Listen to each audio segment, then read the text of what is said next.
आइए एक बार फिर से हम परमेश्वर पिता के वचनों में से कुछ सीखें। इससे पहले हम एक छोटी सी प्रार्थना करेंगे। हे महान सच्चा जीवित प्रेमी परमेश्वर पिता, एक बार फिर से हम आपका धन्यवाद करते हैं कि आपने हमें बनाया और इस योग बनाया पिता कि हम आपकी महिमा कर सके। आपने हमें अपने अधीन में रखा, इसके लिए हम आपका धन्यवाद करते हैं। आज जो हम आपका वचन लेकर पिता जो आपकी आत्मिक संगति करने जा रहे हैं, इसमें आपकी सहायता चाहते हैं। हर बात में हम आपका धन्यवाद करते हुए इस छोटी सी प्रार्थना को आपके प्रिय पुत्र हमारे यीशु के नाम से मांगते हैं, आमीन। आइए हम परमेश्वर के वचनों में से कुछ सीखें।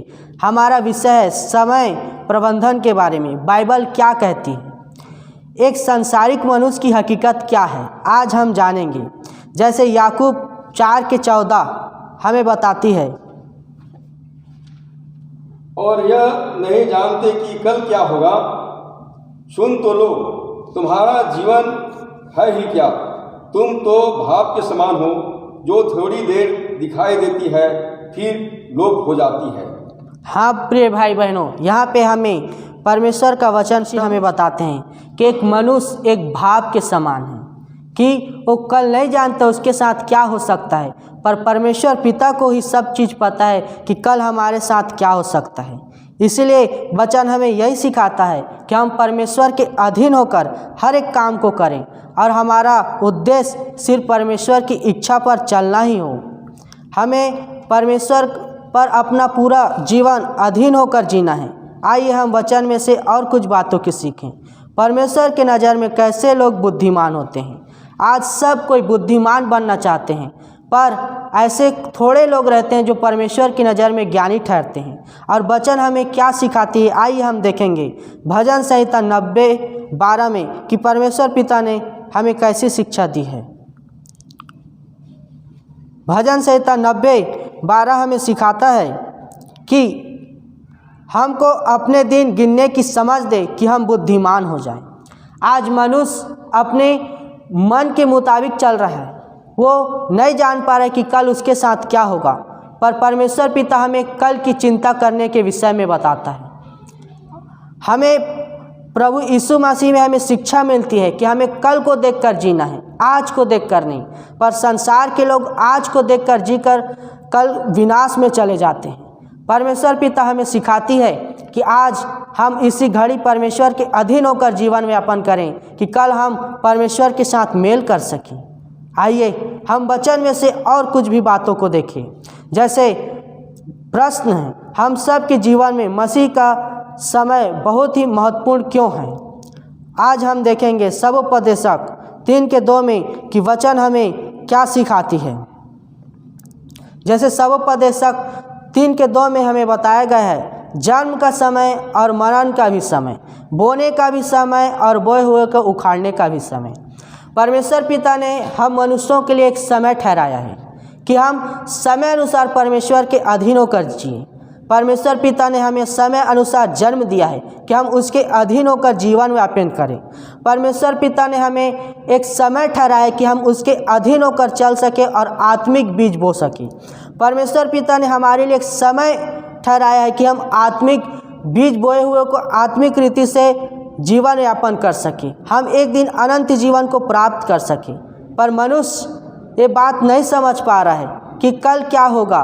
मनुष्य आज की चिंता करके आज ही के लिए मरने के लिए तैयार है, पर परमेश्वर का वचन हमें सिखाता है कि हमें कल की चिंता करनी चाहिए, क्योंकि कल आने वाला समय हमारे लिए बहुत भयंकर भी हो सकता है और बहुत अच्छा भी हो सकता है। क्योंकि वचन हमें सिखाता है जो मसीह यीशु में है उन पे दंड की आज्ञा नहीं, पर जो मसीह यीशु से अलग हैं उसी पे दंड की आज्ञा है। तो हमें अपना पूर्ण जीवन परमेश्वर के अधीन होकर जीवन यापन करना है। जैसे प्रश्न, मसीह यीशु में हमारा जीवन समय अनुसार कैसे होना चाहिए। आइए हम देखते हैं इफिसियों 5:15-16 तक की वचन हमें क्या शिक्षा देती है। इसलिए ध्यान से देखो कि कैसी चाल चलते हो, निर्बुद्धियों के समान नहीं पर बुद्धिमानों के समान चलो। अवसर को बहुमूल्य समझो, क्योंकि दिन बुरे हैं। हाँ प्रिय भाई बहनों, हमें अवसर पे ध्यान रखना चाहिए, समय अनुसार हमारा जीवन यापन होना चाहिए। हमने पहले जो प्रभु यीशु मसीह से अलग होकर जो हमने निर्बुद्धि जीवन जिया, अब हम प्रभु यीशु मसीह के अधीन होकर हमें बुद्धिमानी से जीवन यापन करना है। यहाँ पे वचन हमें सिखाता है, इसलिए ध्यान से देखो। हमें ध्यानपूर्वक अपने जीवन को परमेश्वर के अधीन करके चलना है कि कैसे चाल चलते हो। परमेश्वर पिता ने हमें निर्बुद्धिपना से हटाकर बुद्धिमान की ओर शिक्षा प्राप्त दी, जिसे हम धारण करके अनंत जीवन को प्राप्त कर सकते हैं। हमें बुद्धिमानों की नहीं चलना है और अवसर मनुष्य के जीवन में अधिक महत्वपूर्ण हैं।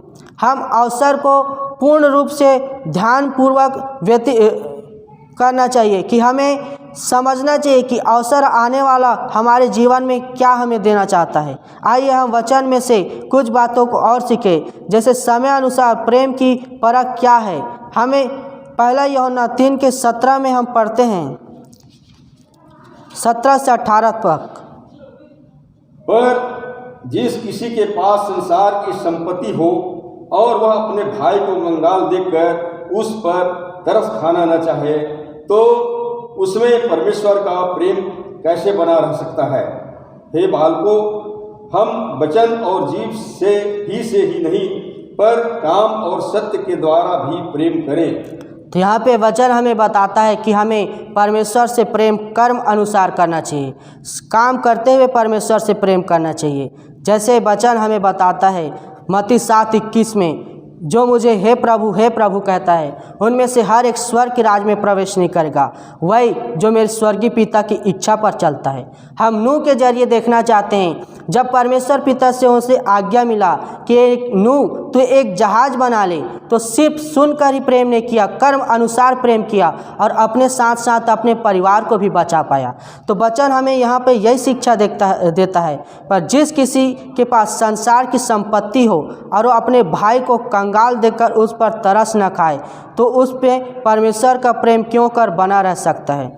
परमेश्वर का प्रेम हमें जीवन की ओर ले चलता है और संसार से मित्रता करना हमें मृत्यु को ले चलता है। यहाँ पे वचन हमें सिखाता है 18 में, हे बालकों, हम वचन और जीव ही से नहीं, पर काम और सत्य के द्वारा भी प्रेम करें। जैसे नूह ने परमेश्वर से कर्म अनुसार प्रेम किया, और हमें भी परमेश्वर से वैसी प्रेम करना है। आइए हम वचन में से कुछ बातों को और सीखें। जैसे कहा है, समय के नज़रअंदाज करने का क्या बुरा परिणाम हो सकता है। आइए हम देखते हैं कि अगर हम समय को नज़रअंदाज करेंगे तो इसका परिणाम क्या हो सकता है। नीति वचन 6:10 से 11 तक हम इस बातों सीखेंगे। नीति वचन 6, 10 और 11। कुछ और सो लेना, थोड़ी सी नींद, एक और झपकी, थोड़ा और छाती पर हाथ रखे लेटे रहना, तब तेरा कंगालपन बटमार की नहीं और तेरी घटी हथियार बंद के सामान आ पड़ेगी। हाँ प्रिय भाई बहनों, हमें आलस नहीं होना है। वचन हमें यही सिखाता है कि हमें हर घड़ी हर वक्त तैयार रहना है, कि हम नहीं जानते कब हमारा परमेश्वर से मुलाकात हो जाए। वचन हमें फुर्तीला बना सिखाता है कि हम एक शक्तिशाली बलवंत बने और हर घड़ी हर वक्त तैयार रहें, कि हम नहीं जानते कि परमेश्वर पिता से हमारा मुलाकात कब हो जाए। अगर हम परमेश्वर से हटकर आलस में जीवन यापन करेंगे तो परमेश्वर से हम अलग हो जाएंगे और अनंत मृत्यु के भागी हो जाएंगे। आइए हम वचन में से कुछ और बातों को सीखो। जैसे लिखा है, आलसी और कामकाजी के जीवन में क्या अंतर है। आज मनुष्य इस बात को नहीं जान पा रहा है कि आलस करने से और कामकाज करने से क्या अंतर होता है। आइए हम देखें नीति वचन 13:4। आलसी का प्राण लालसा तो करता है और उसको कुछ नहीं मिलता, परंतु कामकाजी हष्ट-पुष्ट हो जाते हैं। यहाँ पे हम हमारे प्रभु यीशु मसीह को देखते हैं। उन्होंने इस संसार में आकर कभी भी लालच नहीं किया, आलसी नहीं किया। उन्होंने अपना पूर्ण जीवन कर्म अनुसार बिताया। उन्होंने कर्तव्य करके दिखाया कि एक मनुष्य सच्चाई में कैसे चलकर जीवन को पा सकता है। अगर वो आलस करते तो आज हम अनंत जीवन के भागी ना होते। सुनने के लिए आप सबका धन्यवाद।